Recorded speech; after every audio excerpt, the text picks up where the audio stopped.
എമ്പുരാന്റെ പ്രദർശനം തടയണമെന്നാവശ്യപ്പെട്ടുള്ള ഹർജി ഹൈക്കോടതി തള്ളി. ഹർജിക്കാരന്റെ ഉദ്ദേശശുദ്ധിയിൽ സംശയമുണ്ടെന്ന് ഹൈക്കോടതി ചൂണ്ടിക്കാട്ടി. കേന്ദ്ര സർക്കാരിനും സെൻസർ ബോർഡിനും കോടതി നോട്ടീസ് അയച്ചു.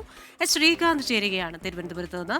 ശ്രീകാന്ത്, ഈ കോടതി നടപടി ഏത് സാഹചര്യത്തിലാണ്? ഹർജിക്കാരന്റെ ഉദ്ദേശശുദ്ധിയിൽ സംശയമുണ്ടെന്നാണല്ലോ കോടതി പറയുന്നത്. ഒപ്പം തന്നെ സെൻസർ ബോർഡിനും നോട്ടീസ് അയച്ചിട്ടുണ്ടല്ലോ, കേന്ദ്ര സർക്കാരിനും.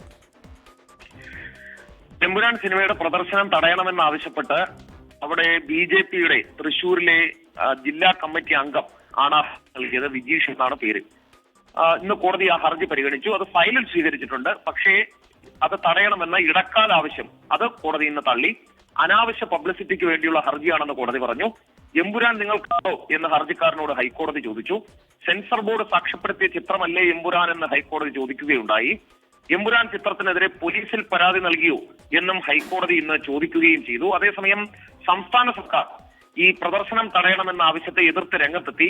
സെൻസർ ബോർഡ് ഒരിക്കൽ അനുമതി നൽകിയാൽ പ്രദർശനത്തിന് വിലക്കില്ല എന്നാണ് സംസ്ഥാന സർക്കാർ പറഞ്ഞത്. എമ്പുരാൻ സിനിമയ്ക്കെതിരെ ഒരു കേസും രജിസ്റ്റർ ചെയ്തിട്ടില്ല എന്ന് സർക്കാർ പറഞ്ഞു. സർക്കാർ മറുപടിയുടെ അടിസ്ഥാനത്തിൽ ഈ പ്രദർശനം മുന്നോട്ട് കൊണ്ടുപോകാം എന്ന് കോടതി നിലപാടെടുത്തു. ഹർജിയിൽ കേന്ദ്ര വാർത്താവിനിമയ സംപ്രേഷണ മന്ത്രാലയത്തിന്റെ മറുപടി തേടിയിട്ടുണ്ട്. എമ്പുരാൻ നിർമ്മാതാക്കളോട് വിശദീകരണം തേടണമെന്ന ആവശ്യം പക്ഷേ കോടതി അംഗീകരിച്ചില്ല. ഹർജി എന്തായാലും ഹൈക്കോടതി അവധിക്കാലത്തിന് ശേഷം പരിഗണിക്കാൻ പറ്റി. അതായത് 10-20 ദിവസം കൂടുതൽ എടുക്കും.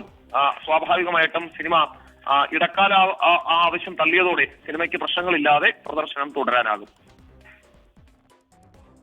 ശരി, എമ്പുരാന്റെ പ്രദർശനം തടയണമെന്ന ആവശ്യം ഹൈക്കോടതി തള്ളിയിരിക്കുകയാണ്. ഹർജിക്കാരന്റെ ഉദ്ദേശശുദ്ധിയിൽ സംശയമുണ്ടെന്നാണ് ഹൈക്കോടതി പറഞ്ഞത്.